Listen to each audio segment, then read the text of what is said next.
نحمده ونصلي ونسلم على سيدنا ومولانا محمد رسوله النبي الأمين المكين الحنين الكريم الرؤوف الرحيم.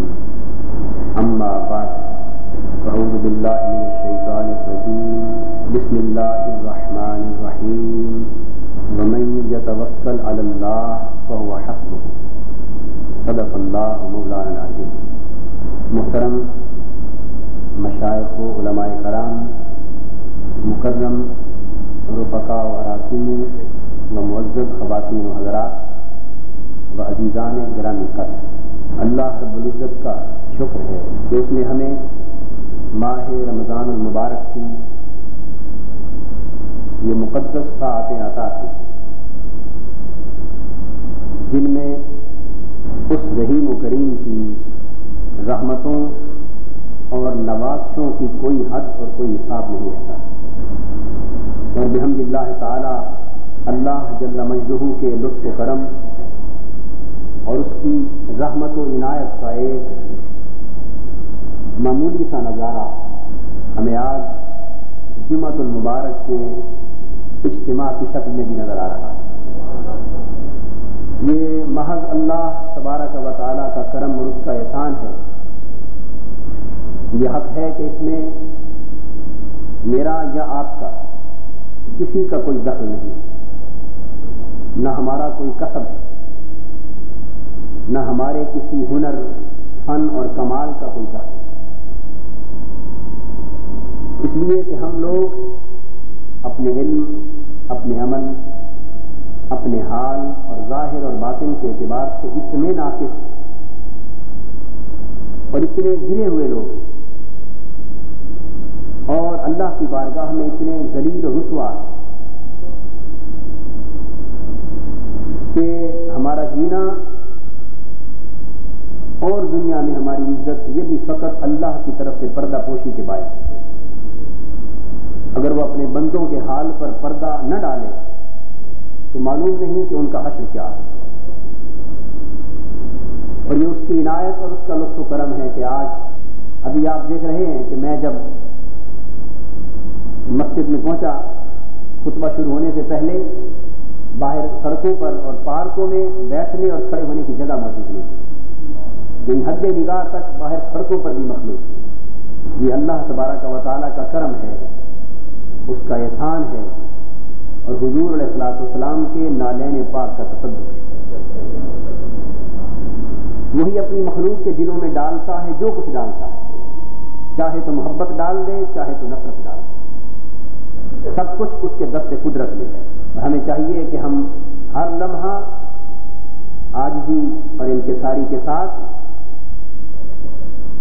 اپنے نقص کا، اپنی کوتاہی کا اور اپنی نااہلی اور نالائقی کا اعتراف کرتے ہوئے اللہ کے حضور ہمیشہ سجدہ شکر بجا لاتے ہیں، کیونکہ اس نے فرمایا لئن شکرتم لازیدنکم، تم اگر میرا شکر بجا لاؤ گے تو میں اپنی رحمتیں اور بڑھا دوں، اپنی رحمتیں اور بڑھا دوں.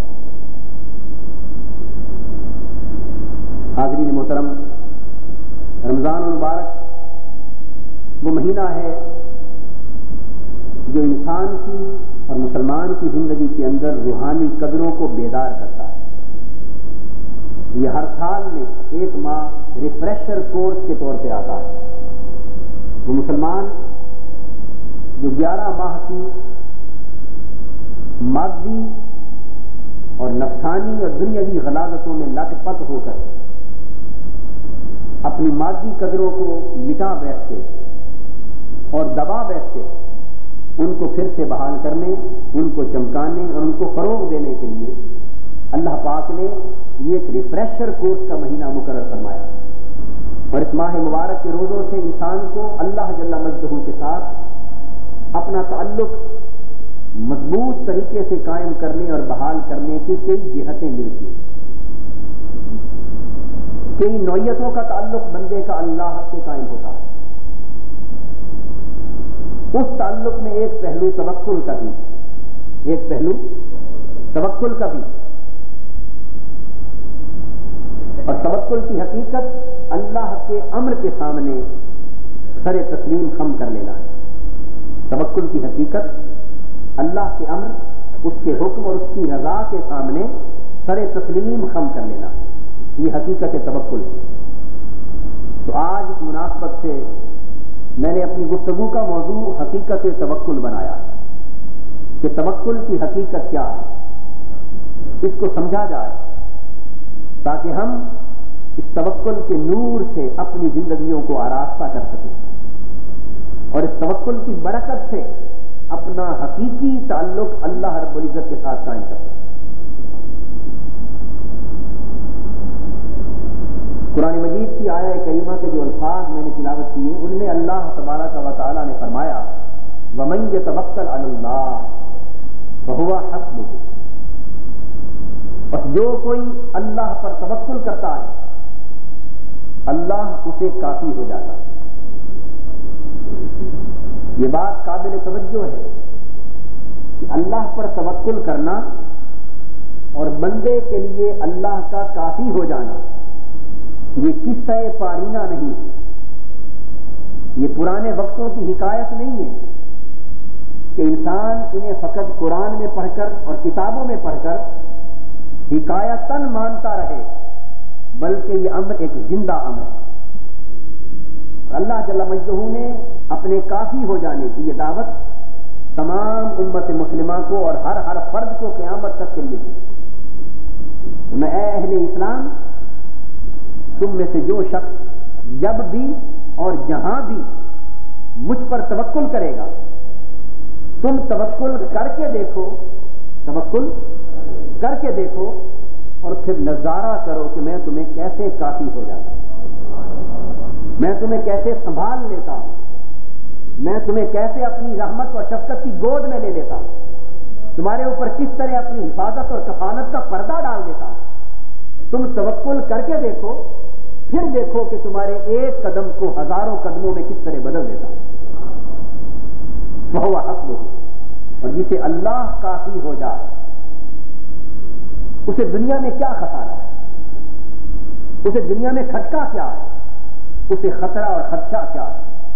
جس کو اللہ کافی ہو جائے، شر سے ہر تک پوری کائنات اس مرد مومن کے خلاف عداوت پر، مخاصمت پر، سازش پر، مخالفت پر، منصوبہ بندی پر کیوں نہ جمع ہو جائے، اگر اس کا توکل اللہ پر ہے تو اللہ ہر شے پر کافی ہے، ہر شے پر حاوی ہے۔ یہ ایک سبق ہے جو اہل ایمان کو اس آیہ کریمہ کے ذریعے دیا جا رہا ہے۔ آج کی گفتگو میں ہم اسی سبق کو سمجھنا اور سمجھانا چاہتے ہیں۔ سب سے پہلے یہ سمجھنا ضروری ہے کہ ارادہ تین قسموں کا ہوتا ہے۔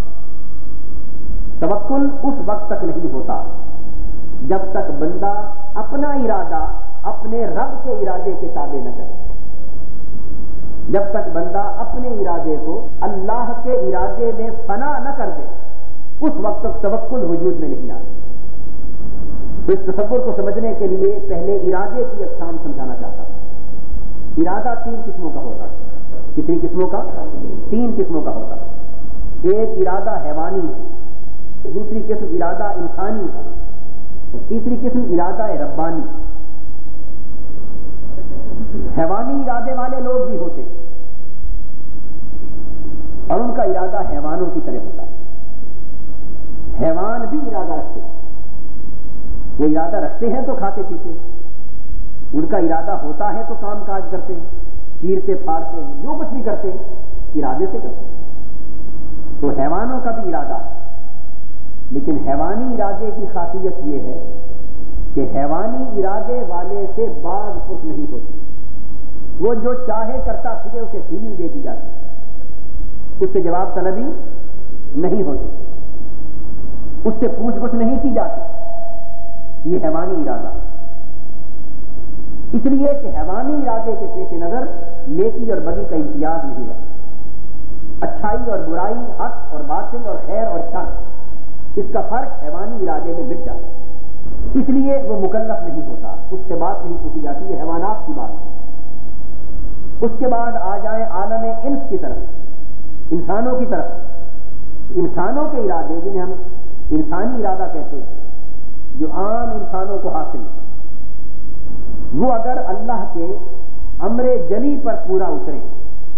اللہ کے امر کی بھی دو قسمیں ہیں، ایک ہے امر جلی، ایک ہے امر خفی. امر جلی اللہ کا وہ حکم ہے جو ظاہر باہر ہے، یہ حلال ہے یہ حرام، یہ امر ہے یہ نہیں ہے، یہ کرنا ہے یہ نہیں کرنا، یہ اچھا ہے یہ برا. وہ احکام جو ظاہر ہے یہ امر جلی. تو انسانی ارادے والے لوگ اگر امر جلی کے تابع ہو جائیں اور امر جلی پر پورے اترے تو وہ کامیاب گردانے جاتے ہیں، وہ کامیاب و کامران گردانے جاتے ہیں.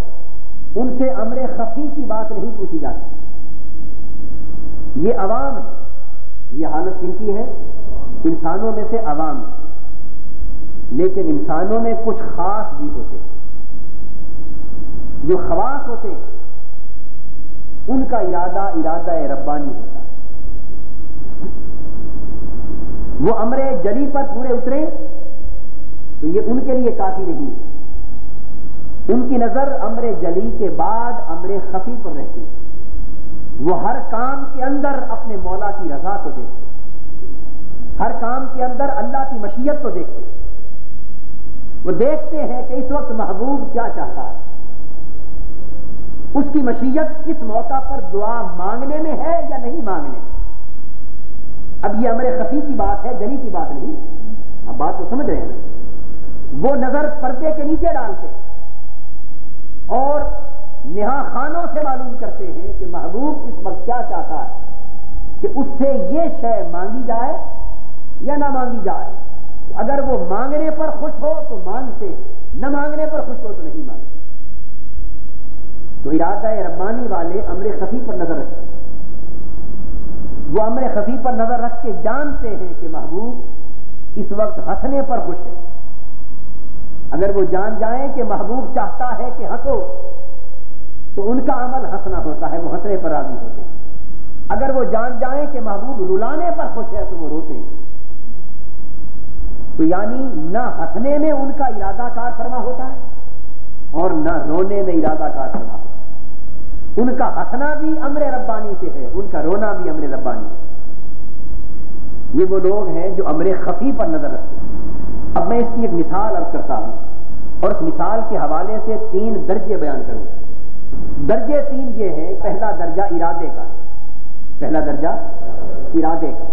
دوسرا درجہ مجبوری کا ہے اور تیسرا درجہ ماموریت کا ہے.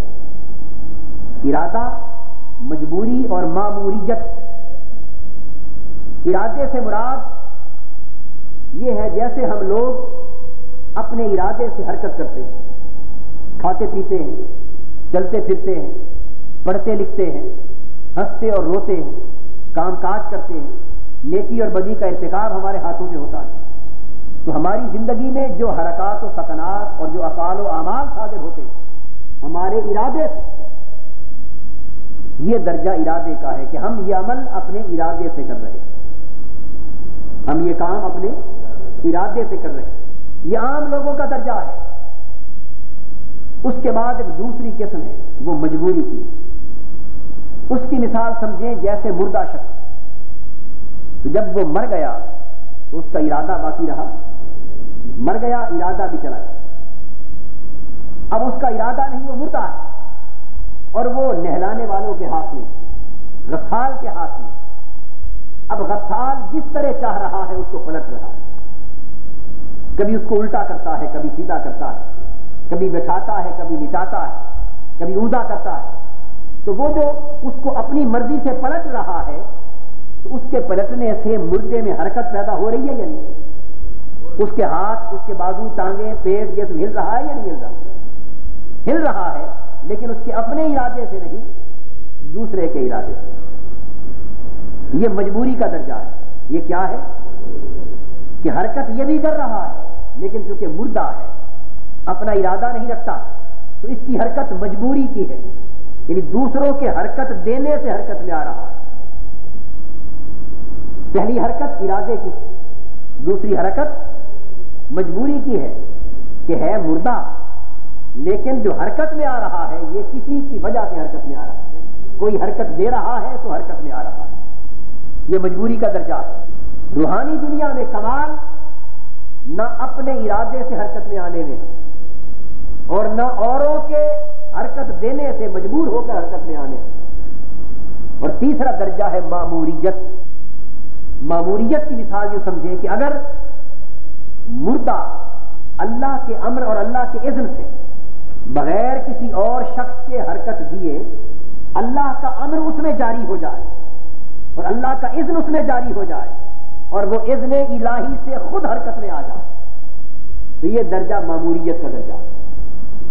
اب آپ فرق دیکھیں گے کہ پہلے وہ زندہ تھا، اس کا اپنا ارادہ اس کی زندگی میں کار فرما تھا اور اپنے ارادے سے حرکت میں آ رہا تھا۔ دوسری کیفیت میں وہ مردہ ہے، اس کا اپنا ارادہ نہیں، دوسرے کا ارادہ باہر سے اس پر لگ رہا ہے اور اس کے نتیجے میں ہل رہا ہے۔ لیکن تیسری کیفیت ماموریت کی یہ ہے کہ اس کے اندر اللہ کا ارادہ کار فرما ہو گیا، اللہ کا امر اور اللہ کا اذن اس پر چلا اور اللہ کے اذن اور اللہ کے امر نے اس کو حرکت میں لا دیا۔ تو اب وہ شخص نہ اپنے ارادے سے حرکت میں ہے نہ غیروں کے ارادے سے حرکت میں ہے مردہ، اور مردہ ہونے کا معنی یہ کہ اپنا ارادہ فنا کر چکا، اپنی خواہش فنا کر چکا، اپنی تمنائیں ختم کر چکا، اپنی زندگی کے سارے لوازمات ختم کر چکا ہے مردہ، لیکن اس کے اندر اللہ کا امر کار فرما ہو گیا، اللہ کا اذن کار فرما ہو گیا اور اللہ کے امر نے اسے حرکت میں لا کیا۔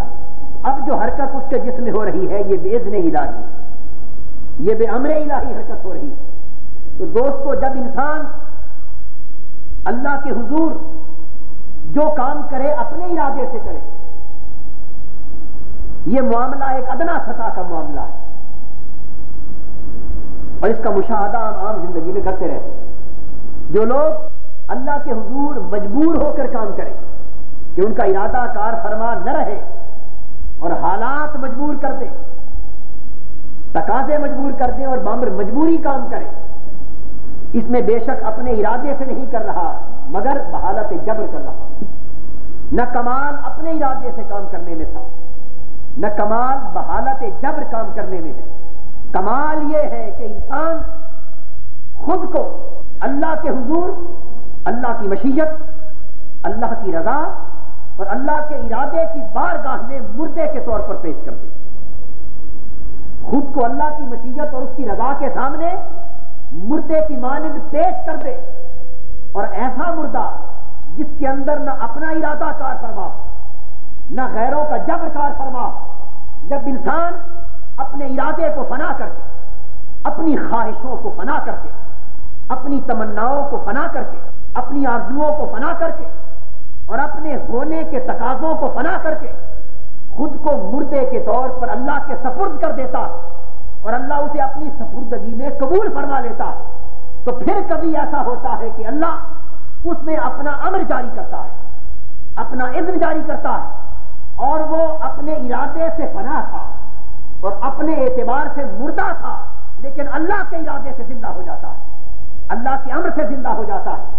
اب وہ بولتا ہے تو امر الہی سے بولتا ہے، وہ خاموش ہوتا ہے تو امر الہی سے خاموش ہوتا ہے، وہ مسکراتا ہے تو اذن الہی سے، وہ روتا ہے تو اذن الہی سے، وہ جاگتا ہے تو امر الہی سے، وہ سوتا ہے تو امر الہی سے، وہ کسی سے محبت کرتا ہے امر الہی سے، نفرت کرتا ہے امر الہی سے۔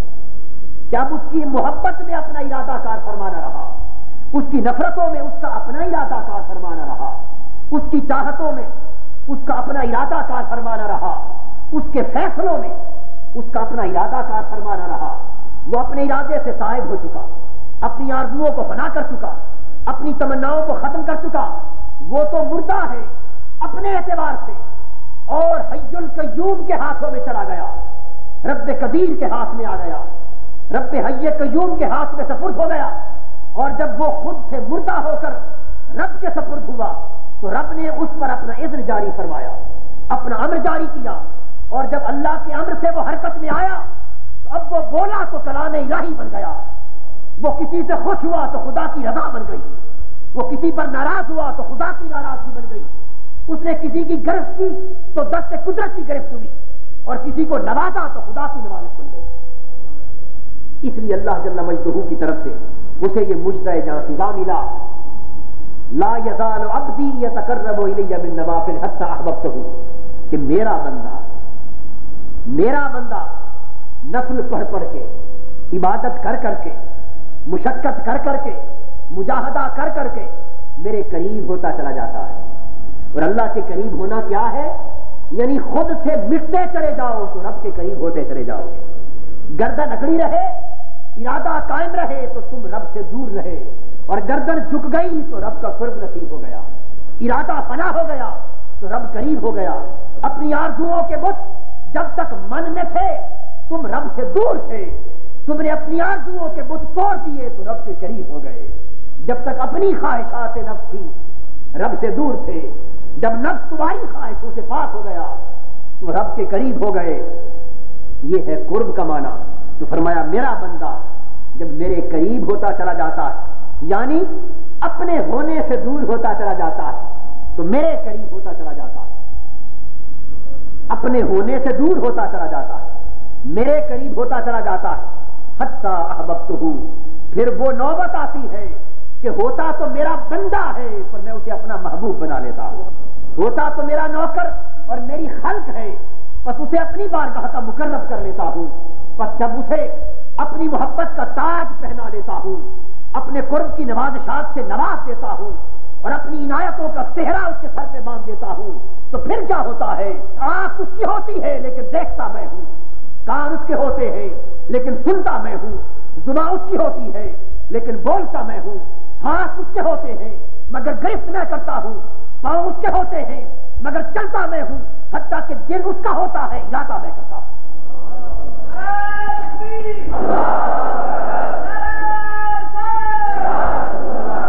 یہ وہ کیفیت ہے جب ارادہ ربانی بندے میں کار فرما ہوتا ہے، وہ اللہ کے امر سے چلتا ہے، وہ اللہ کے امر سے چلتا ہے اور اللہ کے امر سے کرتا ہے۔ اس کو عبد معزون کہتے ہیں۔ کیا کہتے ہیں؟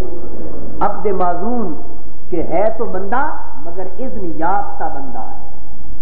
جس طرح آیت الکرسی میں کہا اللہ پاک نے من ذا الذی یشفع عندہ الا باذنہ، کون ہے جو اللہ کی بارگاہ میں کسی کی سفارش کر سکے؟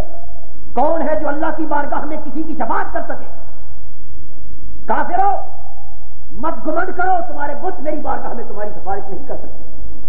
مشرکو فاسقو، یہ اللہ سے دور لے جانے والے اور اللہ کے قرب سے محروم اور اللہ کے غیر اللہ کی بارگاہ میں شفاعت اور سفارش نہیں کر سکتے، مگر یہ بھی نہ جانو کہ کوئی بھی سفارش نہیں کر سکتا، نہیں الا باذنہ، جن کو میں نے اپنا اذن عطا کر دیا ہے ان کا کام ہی شفاعت کرنا۔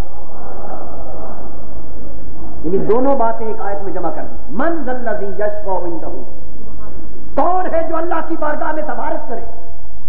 انکار ہو گیا نا، کوئی نہیں کر سکتا، مگر کہیں یہی نہ سمجھ لینا کہ ہر کوئی اسی حال میں، نہیں، حال جدا جدا ہے۔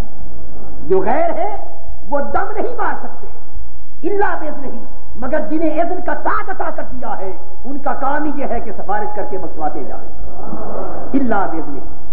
اللہ پاک نے بعض بندوں کو عبد معزون بنایا ہے، بعض بندوں کو عبد معزون بنایا ہے۔ مربوب ہر کوئی ہوتا ہے، اللہ کی ربوبیت کا فیض پانے والا، پرورش پانے والا، تربیت پانے والا، یہ ہر کوئی ہوتا ہے، اسے مربوب کہتے ہیں۔ جسے اللہ پال رہا ہو وہ مربوب۔ مربوب ہر کوئی ہوتا ہے مگر محبوب کوئی کوئی ہوتا ہے۔ مربوب کا کام نہیں کہ سفارش کرے، جس طرح ہر مربوب کی سفارش مانی نہیں جاتی اسی طرح ہر محبوب کی سفارش ٹالی نہیں جاتی، کیونکہ ان کو اذن مل جاتا ہے، کیونکہ ان کے اندر ان کا ارادہ کار فرما ہی نہیں ہے۔ وہ تو زندہ بھی اللہ کے اذن سے ہیں، بولتے بھی اللہ کے اذن سے ہیں، چلتے بھی اللہ کے امر سے۔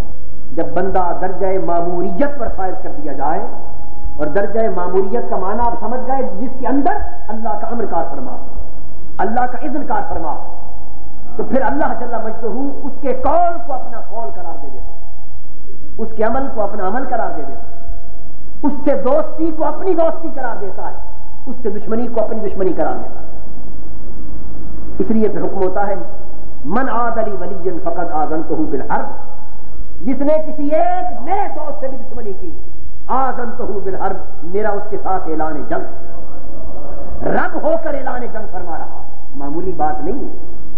رب کریم رب رحیم اعلان جنگ کر رہا، کس سے؟ جس نے میرے دوست سے دشمنی کی اس کی مجھ سے دشمنی ہو گئی۔ اسی طرح کہ جیسے جس نے میرے دوست سے دوستی کی اس کی میری ساتھ دوستی ہو، کیونکہ وہ بندہ ماموریت کے مقام پر فائز، معزونیت کے مقام پر فائز۔ تو ماموریت کا مقام یہ ہے کہ بندے سے دوستی رب سے دوستی ہو جاتی، اور اس بندے سے دشمنی رب سے دشمنی ہو جاتی۔ اس لیے اللہ تبارک و تعالی جس شخص پر بدبختی مسلط کرنا چاہتے اس کے دل میں اپنے بندوں کی نفرت پیدا کر دیتے، اپنے دوستوں کے لیے اس کا دل تنگ کر دیتے، اپنے دوستوں کے لیے اس کے دل میں خشونت آ جاتی، وہ اللہ کے بندوں پر تانے کرتا ہے، اللہ کے بندوں پر دل کو تنگ کرتا ہے، اللہ کے بندوں کی نسبت زبان تان دراز کرتا ہے، تو ادھر دل اللہ کے بندے کے لیے تنگ ہوتا ہے، ادھر رب کی رحمت کا دروازہ اس پر بند ہو جاتا ہے، کیونکہ یہ بندہ ماموریت کے مقام پر ہوتا ہے، معزونیت کے مقام پر فائز ہوتا ہے۔ وہ علامہ اقبال نے بھی یہ کہا کہ محبوبیت تو یہ ہے کہ جب قیامت کا دن ہو تو رب کہہ دے کہ یہ بندہ دو عالم سے خفا میرے لیے، اور معمولیت اور معزونیت میں حضور علیہ السلام کا پایا سب سے اعلیٰ۔ اس کائنات جو معمولیت حضور کو ملی اس کی گرد بھی نصیب کسی کو نہیں ہوتی، جو معمولیت اور معزونیت حضور علیہ السلام کو ملی وہ سب سے بلند معمولیت، یہ اس معمولیت کی شان ہے کہ فرمایا من یطع الرسول فقد اطاع اللہ، جو کوئی اس رسول کی اطاعت کرے اس نے اللہ کی اطاعت کی۔ یہ معمولیت اور معزونیت، جو اس رسول کی اطاعت کرے اس نے اللہ کی اطاعت کی۔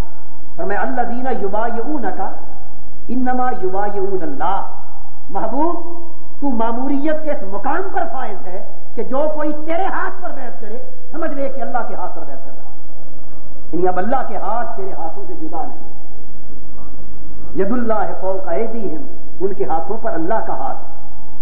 محبوب معمولیت کا حال یہ ہے کہ وما ینطق عن الہوی ان هو الا وحی یوحی، اور معمولیت اس وقت تک نہیں ملتی جب تک اپنی خواہش ختم نہ ہو جائے۔ ایک طرف اللہ کی رضا، ایک طرف اپنی خواہش، پھر معمولیت نہیں ملتی۔ جب تک اللہ کی رضا میں انسان اپنی خواہش کو ختم نہ کر دے اس وقت تک معمولیت کا مقام نہیں ملتا۔ فرمایا وما ینطق عن الہوی ان هو الا وحی یوحی، دیکھو میرے نبی کے مقام معمولیت کو دیکھنا چاہتے ہو، میرے محبوب کے مقام معزونیت کو دیکھنا چاہتے ہو تو سنو، یہ نبی جب بھی زبان کھولتا ہے اپنی خواہش نفس سے کچھ بولتا ہی نہیں ہے، اپنی خواہش نفس سے کچھ بولتا ہی نہیں ہے، اس کی زبان سے جو لفظ بھی نکلتا ہے وہ میری وحی ہوتی ہے۔ اللہ، اس کی زبان سے جو لفظ نکلتا ہے میری وحی ہوتی ہے، کیوں کہ معمولیت اس میں کمال کو ہوتی ہے۔ یہ تو قول رسول، فعل رسول کو دیکھ، حضور کنکریاں مارتے، فرمایا وما رمیت اذ رمیت ولکن اللہ رمی، محبوب جو کنکریاں تو نے ماری وہ تو نے نہیں ماری، جو کنکریاں تم نے ماری وہ تم نے نہیں ماری، وہ تو تیرے اللہ نے ماری۔ یہ مقام معمولیت ہے، مقام معزونیت ہے کہ فعل دیکھنے میں بندے کا ہے لیکن ارادہ رب کا کار فرما، امر رب کا کار فرما، اس لیے منسوبی ادھر ہو رہی ہے بات۔ قول دیکھنے میں بندے کا ہے، گفتہ اللہ بمد گرچہ ذلکوم عبداللہ بمد، اس کا بولنا رب کا بولنا ہے، بے شک بات بندے کے حلق سے نکل رہی ہے لیکن بات رب کی ہے۔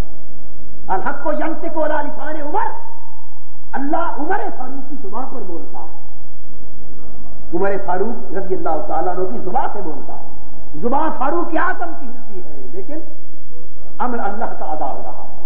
یہ مقام معمولیت، جب بندہ اپنی خواہشوں سے فنا ہو جائے تو رب کا امر اس کے اندر کیوں نہ جاری، جب اپنی آرزوؤں سے ختم ہو جائے تو رب کی رضا اور مشیت اس کے اندر کیوں نہ جاری کرے۔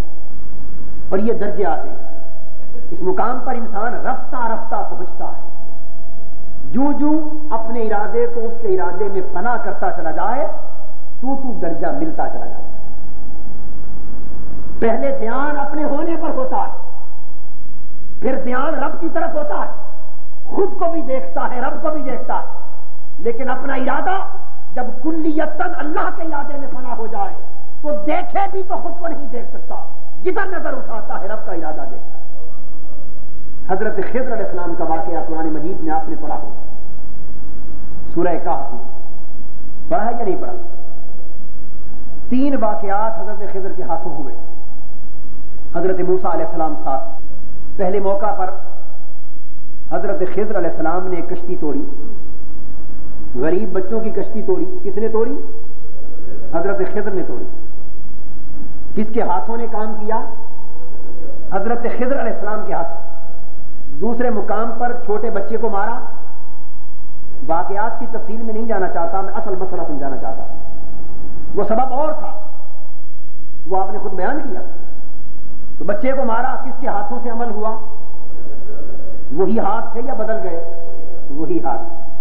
تیسرے مقام پر یتیموں کی گرتی ہوئی دیوار کو تعمیر کیا، کن ہاتھوں نے کام کیا؟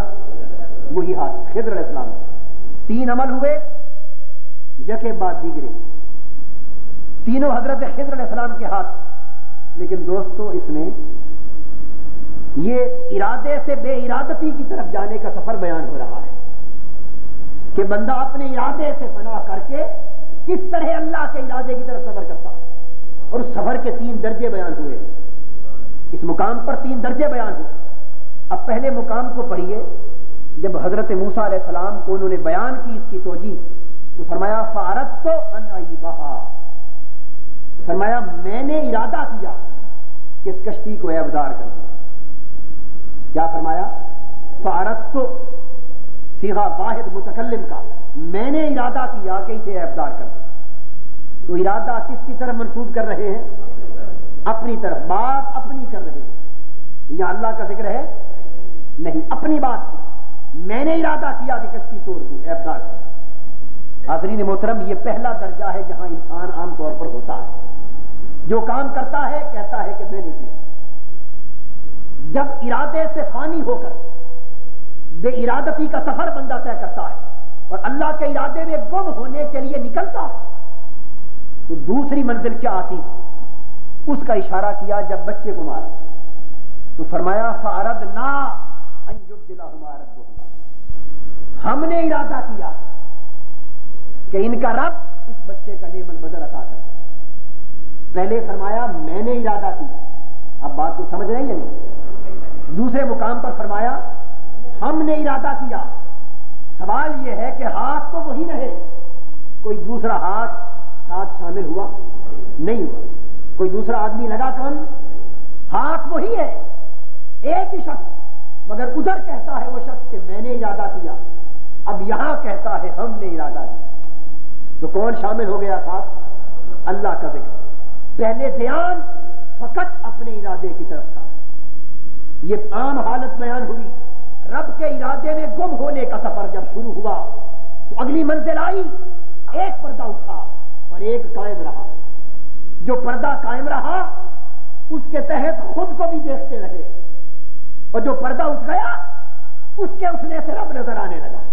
پہلے فقط نگاہ اپنے پر تھی، فرمایا میں نے ارادہ کیا، اب میں تو رہی لیکن وہ دوسرا پردہ اٹھا تو رب بھی نظر آنے لگا۔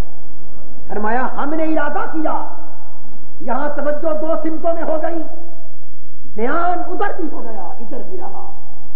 اور جب انسان اپنے ارادے کو کلیتاً فنا کر چکا اور رب کے ارادے میں گم ہو چکا اور اس کا سفر مکمل ہوا، تو دیوار تعمیر کر کے فرمانے لگے فَأَرَادَ رَبُّكَ،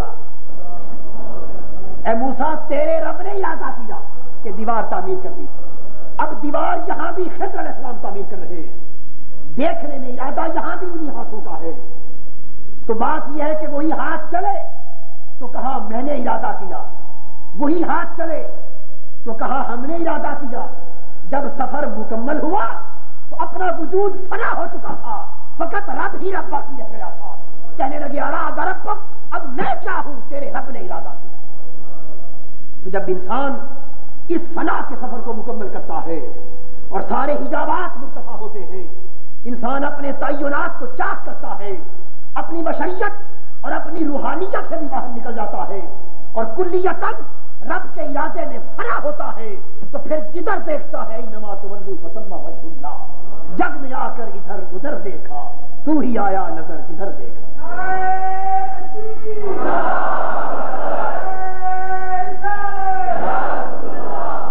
یہ ارادے کا سفر ہے۔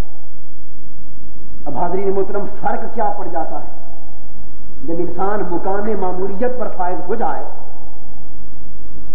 اس میں اور اپنے ارادے سے کام کرنے والے میں فرق کیا ہوتا ہے؟ اپنے ارادے سے کام کرنا اور اس کے ارادے سے کام کرنا، کام ایک، دیکھنے میں کام ایک، کام میں فرق نظر نہیں آ رہا۔ یہی تو مغالطے پیدا ہوتے ہیں، کیونکہ دیکھنے میں بات ایک نظر آتی، شکل و صورت بدل نہیں جاتی، رنگ روپ بدل نہیں جاتے، لباس کپڑے بدل نہیں جاتے، کھانا پینا رہن سہن بدل نہیں جاتا، بندہ دیکھنے میں وہی رہتا ہے لیکن سب کچھ بدل جاتا ہے۔ دیکھنے یہیں سے مغالطے پیدا ہوتے ہیں، اور مولا روم نے یہی اس لیے کہا کہ کار پاکا را قیاس خود بگی در نوشتن گرچہ باشد در نوشتن شیر شیر، کہ جو پاک بازان حق اللہ کے پاک بندے ہیں، لوگوں نے اپنے اوپر قیاس نہ کیا کرے، اور مثال دے کر سمجھائی کہ بے شک لکھنے میں شیر اور شیر ایک ہی چیز ہے۔ آپ کاغذ پر لکھ دیں شیر اور ساتھ لکھ دیں شیر، اس میں بھی شین یہ اور رے، اس میں بھی شین یہ اور رے، ہے کوئی فرق؟ کوئی لکھنے کا فرق، ساخت کا فرق، کوئی حروف کا فرق؟ حرف وہی ہیں، نقطے وہی ہیں، ساخت وہی ہے لفظ کی، مگر شیر کہاں اور شیر کہاں؟ شیر بچے کی خوراک ہے اور شیر وہ ہے کہ انسان اس کی خوراک ہے۔ فرماتے ہیں جس طرح دیکھنے میں شیر اور شیر ایک جیسے نظر آتے ہیں، اس طرح اللہ کے پاک بندے اور ہم جیسے بندے دیکھنے میں ایک نظر آتے ہیں لیکن فرق زمین و آسمان کا۔ وہ فرق کیا ہے اور کس طرح ہوتا ہے وہ عرض کرنا چاہتا ہوں۔ یہیں سے عقدہ توکل کھلے گا۔ وہ فرق یہ، میں نے توکل کی حقیقت عرض کی تھی کہ اللہ کا امر جاری ہو جائے اور اپنا ارادہ ختم ہو جائے تو یہ توکل کی حقیقت ہے۔ یہ بھی اس کی تمہید عرض کر رہا ہوں، تمہید، تاکہ مفہوم سمجھ میں آ جائے۔ فرق کیا ہو جاتا ہے ان میں جو اپنے ارادے سے چلتے ہیں اور ان میں جو رب کے ارادے سے چلتے ہیں۔ شکل و صورت تو نہیں بدلتی، کھانا پینا رہن سہن وہی رہتا، لیکن فرق ہو جاتا ہے۔ وہ فرق کیا ہے مثال سے سمجھیں۔ ایک سپاہی ہے یا ایس پی کر لیں، اس نے وردی پہنی ہوئی، اپنی کیپ پہنی ہے، اپنے پھول لگائے ہوئے ہیں، بیلٹ ہے، پوری یونیفارم کے ساتھ، پورے یونیفارم کے ساتھ۔ اب جب وہ یونیفارم میں ہے تو وہ جس کو چاہے شک کی بنیاد سے گرفتار کر دے، جس کے لیے چاہے اطلاع کر کے گھر میں گھس جائے تلاشی لینے کے لیے، اریسٹ کر لے، سزا دے، مارے، مقدمہ درج کر لے، الغرض بہت کچھ کر سکتا ہے اور کوئی ہاتھ اس کے مقابلے میں نہیں اٹھ سکتا، کوئی زبان اس پر کھل نہیں سکتی، ہر زبان خاموش، ہر آنکھ نیچے، ہر ہاتھ نیچے۔ آدمی وہی ہو، اب اس نے لباس اتار دیا، بیلٹ اتار دی، سول لباس میں، عام لباس میں آ گیا، بازار جا رہا ہے، کسی کو پکڑ کے مار کے دیکھے وہیں اس کی مرمت کر دیں گے، اب کسی کے گھر میں گھس کے دیکھے وہیں اس کا مزاج درست کر دیں گے۔ اب وہ کہے کہ یارو میں آدمی وہی ہوں، آدمی وہی ہوں اور کام وہی ہے، کل بھی گل میں گھسا تھا، آج بھی گل میں گھسا، لیکن کل پوچھتے نہ تھے، آج مارتے ہو، کل بھی پکڑا تھا، آج بھی پکڑا، کل خاموش ہو گئے تھے، آج جواب دے کاروائی کرتے ہیں۔ بات کیا ہے؟ تو سمجھدار لوگ بتائیں گے کہ فرق یہ ہے کہ آج کے کام تو اپنے ارادے سے کر رہا، کل وردی کے ارادے سے ہو رہے، کل سرکار کا ارادہ کار فرما، کل کیا تھا؟ سرکار کا ارادہ کار فرما، تیرا اپنا ارادہ نہ تھا، کل تو با وردی تھا، آج وردی اتر گئی تو آج تیرا اپنا ارادہ۔ تو دوستو وردی نے اس شخص کے عمل کو زمین سے آسمان تک مختلف کر دیا۔ تو جب اپنے ارادے سے کام کرے تو خود مجرم بنے، سرکار کے ارادے سے وہی کام کرے تو اس کا کرنا قانون بن جائے۔ جبکہ انسان وہی ہے، کام وہی ہے، دیکھنے میں کوئی فرق نہیں، فرق فقط یہ ہے کہ اب اپنے ارادے سے کر رہا ہے، اپنی کیپیسٹی میں کر رہا ہے۔ اس وقت کر تو پھر بھی یہی رہا تھا، لیکن اس کا کرنا سرکار کا کرنا، اس کا بولنا سرکار کا بولنا، حکومت کا بولنا۔ اسی طرح ڈاکٹر کی مثال لے لیں، ایک سرجن ہے، آپ اس کے پاس جاتے ہیں، وہ آپریشن کرتا ہے، وہ چیر دیتا ہے، پھاڑ دیتا ہے، سر سے پاؤں تک جسم کھول دیتا، اور حتیٰ کہ اس کے ہاتھوں مریض مر بھی جاتا، اس پر کوئی مقدمہ ہوتا ہے؟ بولیے، نہیں ہوتا۔ اب وہ اپنے آپریشن تھیٹر سے نکل آیا، بازار میں آ گیا، اس نے ایک شخص کو فقط سوئی چبو دی، انہوں نے پکڑ کے اس کی مرمت کر دی۔ اس نے کہا کل تو میں نے تمہارا پیٹ چاک کر دیا، اور پوچھتے نہ تھے، آج فقط سوئی چبونے پر پوچھتے۔ اس نے کہا انسان وہی ہے، لیکن آج تو اپنی ذاتی حیثیت میں کام کر رہا ہے، وہاں کل بطور ڈاکٹر کے کام کر رہا ہے۔ کل ارادہ تیرا کار فرمانا تھا، تیرے منصب کا ارادہ کار فرمانا، آج تیرا ذاتی ارادہ کار فرمانا۔ تو دوستو یہ دو مثالیں اس لیے دی تاکہ آپ بات کو سمجھ سکیں کہ انسان وہی رہتے، دیکھنے میں کام وہی ہوتے، لیکن ارادہ بدلتا ہے۔ ارادہ اپنا ہو تو بات اور ہے، اور ارادہ رب کا کار فرما ہو جائے تو بات اور۔ تو جب رب کا ارادہ بندے میں کار فرما ہوتا ہے تو بات بندے کی نہیں رہتی، بندے کے مولا کی ہو جاتی ہے، بندے کی نہیں، بندے کے رب کی ہو جاتی۔ اس لیے کہ اللہ اپنا امر بندے میں جاری کر دے اور اس کے اذن سے اس کا بندہ متحرک ہو جائے، تو پھر اس کا بندہ اپنی زندگی میں جو حرکت کرتا ہے رب کی ساری مخلوق اس کے تابع ہو جاتی ہے۔ اور یہ مقام توکل کا ہے، یہ مقام توکل کا ہے۔ تین چیزیں ہوتی ہیں، ایک تعطل، کیا تعطل، دوسرا تعقل، اور تیسرا توکل۔ تعطل یہ ہے کہ انسان اسباب کو ترک کر دے، یہ کہے کہ میں رب کے امر پر راضی ہوں، اور سارے اسباب چھوڑ کے بیٹھ جائے ہاتھ پر ہاتھ دھر کے کہ جو دے گا کھا لوں گا، جو وہ چاہے گا ہو جائے گا۔ تو اللہ کی ذات کے امر کی ایسی بات کرے کہ اس کے امر کے ساتھ اسباب کو چھوڑ دے، تدبیروں کو چھوڑ دے، یہ تعطل ہے، اسلام اس کو پسند نہیں کرتا۔ بعض لوگوں نے نادانی سے تعطل کا نام توکل رکھ لیا۔ اللہ کا امر اسباب چھوڑنے کا نام نہیں ہے، اللہ کا امر تدبیروں کو ترک کرنے کا نام نہیں۔ ایک صحابی حضور علیہ السلام کی بارگاہ میں آئے اونٹ پر، اونٹ کو چھوڑا، بھاگ کر حضور کی بارگاہ میں قدم بوسی کے لیے حاضر ہوئے صلی اللہ علیہ وسلم۔ حضور علیہ السلام نے پوچھا بھائی کس پر آئے؟ عرض کیا حضور اونٹ پر آیا۔ فرمایا اونٹ کو کہاں باندھا؟ عرض کیا حضور اللہ کے توکل پر چھوڑ کے آیا، وہیں سے موڑ دیا۔ فرمایا واپس جا، ایکل فتوکل، پہلے جا کر اس کے گھٹنے باندھو، میری عقل اور تدبیر سے کام لو، پھر اللہ پر توکل کرو۔ تو امر اسباب اور تدبیر کو چھوڑنے کا نام نہیں ہے۔ اسباب چھوٹ گئے تو تعطل ہو گیا، یہ نقطہ سمجھنے والا ہے۔ اسباب چھوٹ گئے تو تعطل ہو گیا، اور اگر اسباب کے تابع ہو گئے اور اسباب پر بھروسہ ہو گیا تو تعطل ہو گیا۔ یہ دو انتہائیں، ہم میں سے کچھ لوگ تعطل کے چکر میں ہیں، کچھ تعطل کے چکر میں۔ جو لوگ اسباب چھوڑتے ہیں اللہ کے امر کے نام پر، وہ تعطل کے دائرے میں، شریعت اسے پسند نہیں کرتی۔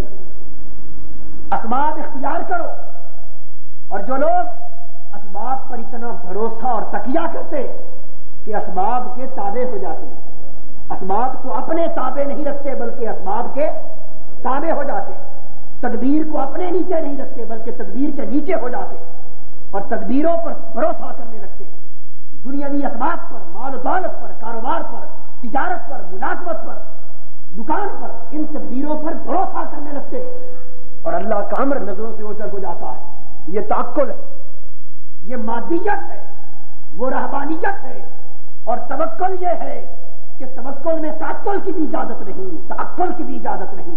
توکل کا معنی یہ ہے کہ اللہ کا امر اس طرح جاری ہو کہ نگاہ مسبب پر رہے، ہاتھ اسباب پر رہے۔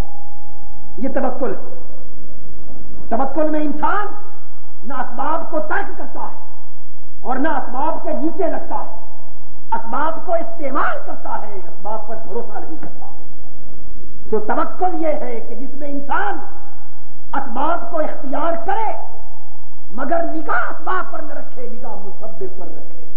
توکل یہ ہے کہ اللہ کا امر اس طرح جاری ہو کہ انسان اپنے ہاتھ میں کار کہتے ہیں کام کو، کار کہتے ہیں کام کو، کار رکھے مگر نگاہ کار پر نہیں، کار ساز پر رہے، ہاتھ کام کی طرف رہے، نگاہ یار کی طرف رہے، تو کام ہوتے رہے مگر تکیہ کاموں پر نہ رہے، تکیہ کار ساز پر ہو، اسباب آتے رہے مگر بھروسہ اسباب پر نہ ہو، بھروسہ کار ساز پر ہو، بھروسہ مسبب پر ہو، تدبیریں آتی رہے مگر بھروسہ تدبیر پر نہ ہو، بھروسہ مدبر پر ہو۔ تو جب نگاہ تدبیر دینے والے پر رہے تو ساری کائنات کی تدبیریں بھی آ جائیں تو توکل ختم نہیں ہوتا۔ حضور علیہ الصلوۃ والسلام نے گلہ بانی کی، کاروبار کیا، تجارت کی، شام کی منڈیوں تک گئے، بکریاں چرائی، مال غنیمت لیے، یہ سب کچھ کیا تھا؟ کار تھا۔ سب کچھ کیا تھا؟ کار تھا۔ ہاتھ کار کی طرف تھا، دل یار کی طرف تھا، اسباب تھے مگر نگاہ مسبب کی طرف تھی، تدبیریں تھی مگر نگاہ مسبب کی طرف تھی، اسباب سے کبھی تابع نہ ہوئے، اسباب سے کبھی مروب نہ ہوئے، اسباب پر کبھی تکیہ نہ کیا۔ اسباب کو استعمال کرنا یہ انبیاء کی سنت ہے۔ حضرت یوسف علیہ السلام سے بھائیوں نے کہا کہ آپ کے ابا جان آپ کے ہجر میں رو رو کر نابینا ہو گئے، حضرت یعقوب علیہ السلام نابینا ہو گئے، چاہتے تو وہیں سے دعا کرتے اور ان کی بینائی لوٹ آتی مگر نہیں، نگاہ مسبب پر تھی، توجہ اسباب کی طرف تھی۔ فرمایا اذهبوا بقمیصی ھذا فالقوہ علی وجہ ابی جاءت بصیرا، اور ظاہری سبب کچھ نہ تھا، اپنا قمیض اتار کے دے دیا، فرمایا میرا قمیض لے جاؤ، میرے باپ کی نگاہوں پر رکھنا، بینائی لوٹ آئے گی۔ فلما ان جاء البشیر القاہ علی وجہہ فارتد بصیرا، وہ قمیض لے کر گئے، باپ کی آنکھوں پر رکھا، حضرت یعقوب کی بینائی لوٹ آئی۔ تو بینائی قمیض نے نہیں لوٹ آئی، بینائی رب نے لوٹ آئی، لیکن سبب قمیض بنا۔ تو دوستو توکل یہ ہے کہ انسان نہ تعقل کی طرف جائے نہ تعقل کی طرف جائے، نگاہ کار ساز پہ رکھے اور اسباب کو ہاتھ میں رکھے۔ جب انسان اس راہ پر چلتا ہے تو پھر یہاں دیکھ کر لوگوں کو مغالطہ ہوتا ہے، لوگ دیکھتے ہیں کہ یہ بھی دنیاوی کام کر رہا ہے، یہ بھی دنیاوی کام کر رہا ہے، تو دونوں میں فرق کیا ہوگا؟ یہ بھی کاروبار کر رہا ہے، یہ بھی کاروبار کر رہا ہے، اور آپ کہتے ہیں یہ دنیا دار ہے، اور آپ کہتے ہیں یہ اللہ کا متوکل درویش ہے، اور دونوں دنیا کما رہے ہیں۔ تو دوستو فرق ظاہر حالت سے معلوم نہیں ہوتا، دل کی کیفیت سے پتہ چلتا ہے۔ اگر دنیا میں تلوث نفسانیت کے ساتھ ہو تو دنیا داری ہے، اگر دنیا کی مصروفیت للہیت کے ساتھ ہو تو دینداری ہے۔ اگر دنیا مقصود بن جائے، دنیا پر بھروسہ ہو جائے تو مادیت ہے، اور دنیا استعمال میں ہو لیکن بھروسہ اوپر ہو تو پھر یہ روحانیت ہے۔ اور اللہ پاک جب امر جاری کرتا ہے تو امر کے ساتھ ہی کسی کو متوجہ الی الخلق کر دیتا ہے، کسی کو متوجہ الی الخالق کر دیتا ہے۔ شیخ احمد صابر کلیر شریف میں ہوئے، ان میں بھی امر جاری ہوا، ان کی توجہ مخلوق سے ہٹ گئی، خالق کی طرف رہے، یہ امر الہی کا ایک رنگ تھا۔ اور خواجہ نظام الدین اولیاء محبوب الہی ہوئے، ان میں بھی امر جاری ہوا، لیکن ان کی توجہ مخلوق کی طرف کر دی، وہ فاقے کرتے رہے، یہ شاہانہ دربار چلاتے رہے۔ ان کے دسترخوان شاہی دسترخوان سے اونچے، ان کے ملازم شاہوں کے ملازموں سے بلند برتر، سیجوں جیسے بستر، شاہی زندگی۔ دیکھنے والے کو گمان گزرا کہ یہ کیسا درویش ہے، ملازم قیمتی لباس پہنتے، دسترخوان بادشاہوں جیسا، رہن سہن نوابوں جیسا، اور بستر کمخاب کا شاہوں جیسا، یہ کیسا اللہ کا درویش ہے۔ ایک عالم آیا، رات وہاں بسر کی، ساری رات عبادت کرتا رہا، ذہن میں یہ سوال گردش کرتا رہا کہ یہ کیسا درویش ہے، یہ تو دنیا داری نظر آتی۔ جب رات بھر عبادت کر کے سویا، اللہ پاک نے اس کی عبادت اور حضرت خواجہ نظام الدین اولیاء کی عبادت، ان دونوں کا نظارہ عالم مثال میں اسے کرا دیا۔ اس نے دیکھا کہ خواجہ نظام الدین اولیاء کی عبادت زمین سے لے کر عرش تک ایک نور کی سطور کی طرح نظر آ رہی ہے، اور ہزاروں فرشتے پروانہ وار اس نور کے سطور پر قربان ہو رہے ہیں، اور اپنی عبادت کو دیکھا وہ ٹمٹماتے ہوئے چراغ کی طرح نظر آ رہے ہیں، قدموں پہ گر پڑے، معافی مانگی اور عرض کیا حضرت یہ ماجرا سمجھا دے، میں ساری رات عبادت کرتا رہا لیکن عبادت ٹمٹماتے ہوئے چراغ سے آگے بڑھ نہ سکی، اور آپ کی زندگی میں وہ ظاہری درویشی نہ دیکھی جو تصور میں لے کر آیا تھا، رنگ ظاہراً کچھ اور دیکھا لیکن آپ کی عبادت کو عرش تک نور کا سطوف آیا۔ وجہ کیا ہے؟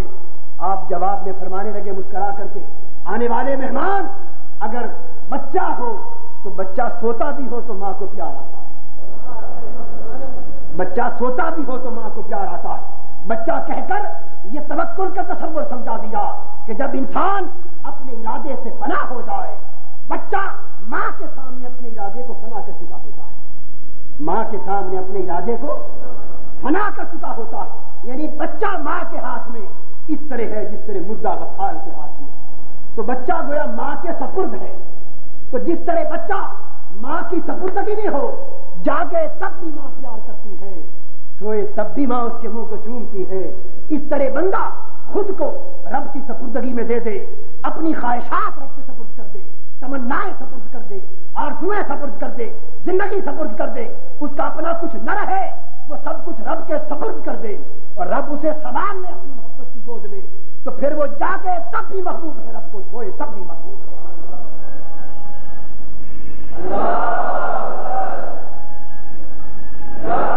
پھر وہ کٹیا میں رہے تب بھی خدا کا محبوب ہے، وہ محلوں میں رہے تب بھی محبوب ہے، وہ پھٹے کپڑے پہنے تب بھی محبوب ہے، وہ قیمتی کپڑے پہنے تب بھی محبوب ہے، وہ غوث اعظم تعالیٰ عنہ کی طرح 70,000 درہم کی ایک دستار پگڑی پہنے تب بھی غوث اعظم ہو کر محبوب ہے، اور پیوند لگے کپڑے پہنے تب بھی محبوب ہے، کہ اب رب کی محبت ان کپڑوں سے نہیں رہی، رب کی محبت اس کے کھانے سے نہیں رہی، رب کو نہ اس کے جو سے محبت ہے نہ اس کے مرغوں سے محبت ہے، رب کو نہ اس کے پیوند سے محبت ہے نہ اس کے شاہی لباس سے محبت ہے، نہ رب کو اس کی پوری سر سے محبت ہے نہ اس کے بستر سے محبت ہے۔